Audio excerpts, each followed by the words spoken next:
Hello children, how are you?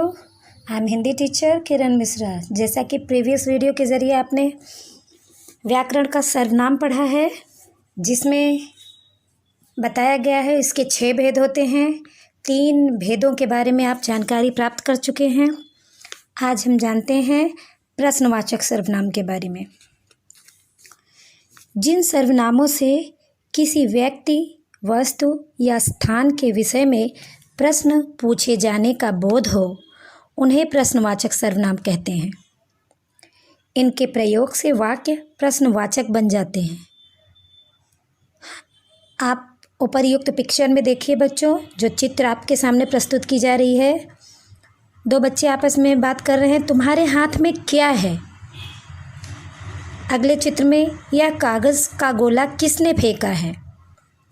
शिक्षक बच्चों से पूछ रहे हैं। अगले चित्र में तुम कौन हो? सब वाक्यों के पीछे प्रश्नवाचक चिन्ह लगा हुआ है, इसलिए यह प्रश्नवाचक सर्वनाम है। प्रश्नवाचक सर्वनाम में हमेशा कुछ न कुछ स्थान के बारे में, व्यक्ति के बारे में, वस्तु के बारे में प्रश्न ही पूछा जाता है। तो इससे स्पष्ट हो जाता है कि यह प्रश्नवाचक सर्वनाम है। आप देख रहे हैं ना, इन वाक्यों में क्या, किसने, कौन शब्दों से प्रश्न का बोध हो रहा है। ऐसे सर्वनाम प्रश्नवाचक सर्वनाम कहे जाते हैं। अब आइए पढ़ते हैं संबंधवाचक सर्वनाम। जो सर्वनाम शब्द 2 उपवाक्यों के आपसी संबंध को बताते हैं, उन्हें संबंधवाचक सर्वनाम कहते हैं। उदाहरण के लिए देखिए, पहले चित्र में जो परिश्रम करेगा वह सफल होगा। शिक्षक बोल रहे हैं ना, बच्चे को पुरस्कार देते हुए, और कह रहे जो परिश्रम करेगा वह सफल होगा।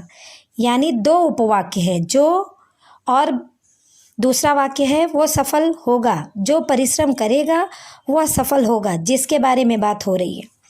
ये उपवाक्यों के बीच में जो संबंध बताया जा रहा है, सफलता का और जिसका, तो ये संबंधवाचक सर्वनाम है।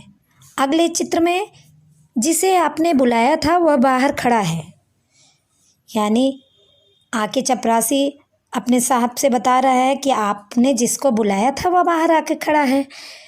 यानी बता रहा, जिसके बारे में बात वो कर रहा है उसका उसके साहब से संबंध है, तो यह संबंधवाचक सर्वनाम है। जो जीता वही सिकंदर, इस वाक्य को तो आप बखूबी जानते हैं। जो जीतता है वही सिकंदर कहलाता है। अब देखिए, इन वाक्यों में जो, वह, जिसे, वह, जो, वही शब्द 2 उपवाक्यों के आपसी संबंध को बता रहे हैं।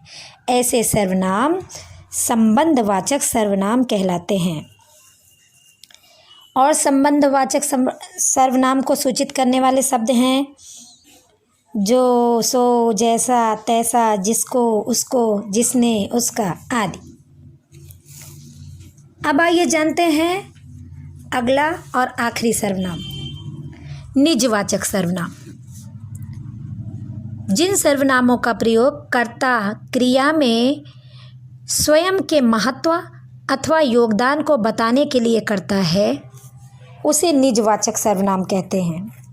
कहने का मतलब जो करता है, सब्जेक्ट, आप समझ रहे हैं ना, जो व्यक्ति है, वस्तु है, चीज़ है, वो सब जो करता है, वाक्य में जो कर्ता शब्द को सूचित कर रहा है, वो अगर अपने महत्व को और किसी कार्य में अपने योगदान को बताने का प्रयास करता है या बताता है, उसे, उन शब्दों को निजवाचक सर्वनाम कहते हैं। ऊपर एक चित्र में देखेंगे, मैं अपने आप खाना खा ले लूँगी।